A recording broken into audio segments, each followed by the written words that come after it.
दो व्यंजकों का योगफल 2a² + b² - 3a + b है। यदि एक व्यंजक a² - 2b² + 3b - 10 हो तो दूसरा व्यंजक होगा। इसको देखिए, दो तरीका है सॉल्व करने का। आपको यहाँ मानना पड़ेगा, माना चाहे आप यहाँ पे a या b मानिए, और अथवा या आप पहली संख्या या दूसरी संख्या मान के ऐसे लगाएंगे। तो हम ये पहली संख्या और दूसरी संख्या मान लगा रहे हैं। क्या करा, दो व्यंजकों का योगफल, मान लीजिए इन दोनों संख्याओं का योगफल इतना दिया गया है, पहली संख्या और दूसरी संख्या का योगफल ये दिया गया है 2a² + b² - 3a + b है। अब इन्हीं दोनों में से एक संख्या दे दिया गया, पहली संख्या का मान यहाँ पे दे दिया गया है a² - 2b² + 3b - 10 हो तो इसका पहले का मान दे दिया गया, क्या दिया गया है, a² - 2b² + 3b - 10। और दूसरी संख्या यहाँ पूछ रहा है, दूसरा व्यंजक या दूसरी संख्या पूछ रहा है, तो दूसरा व्यंजक यही हो जाएगा जो माना गया है, बराबर ये 2a और ये प्लस b² - 3a + b। अब यहाँ पे क्या करेंगे, ये जो संख्या को ज्ञात करना है इसको बाईं तरफ ही रहने दीजिए।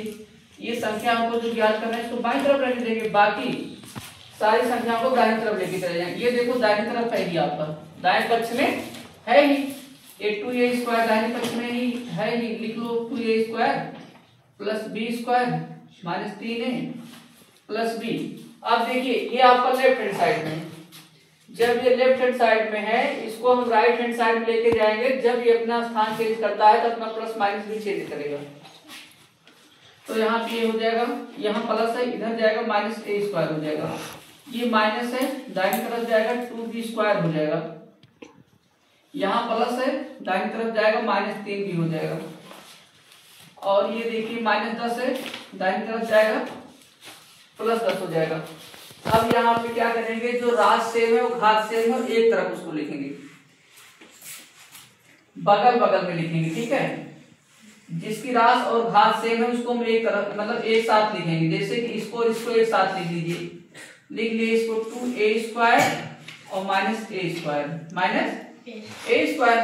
और इसको एक साथ लिख लीजिए b² को, ये आपका हो जाएगा +b² और ये +2b² और इसको एक साथ लिख लीजिए। हाँ, इसको b को एक साथ हम लिख लेंगे, तो ये आपका हो जाएगा +b और ये -3b। बचा क्या, ये वाला बचा है और ये बचा है, जो बचा है उसके बगल में लिख लेंगे। ये -3 है, ये -3 बचा है और +10 बचा है। अब देखिए जोड़ घटा लीजिए, जिसकी पावर सेम होती है, जिसकी घात सेम होती है और राशि सेम होती है वही जुड़ता है या तो घटता है।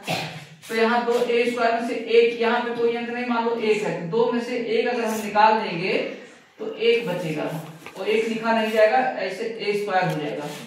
अब देखिए +2b² और 1b, 2 और 1 कितना हो जाएगा, 3b² हो जाएगा, 3b² हो जाएगा।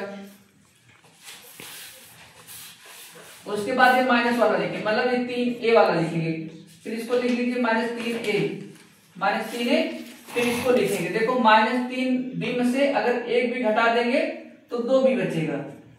अब यहाँ पे प्लस रहेगा माइनस रहेगा, ये कंफर्म करने के लिए यहाँ देखेंगे कौन सा अंक बड़ा है, 3 बड़ा है 1 से और उसके सामने लगा है माइनस। जो अंक बड़ा रहता है उसके सामने जो चिन्ह लगा रहता है वही चिन्ह लगा देते हैं। यहाँ पे हम चिन्ह लगा दिए माइनस और ये +10, ये हमारा आंसर हो जाएगा।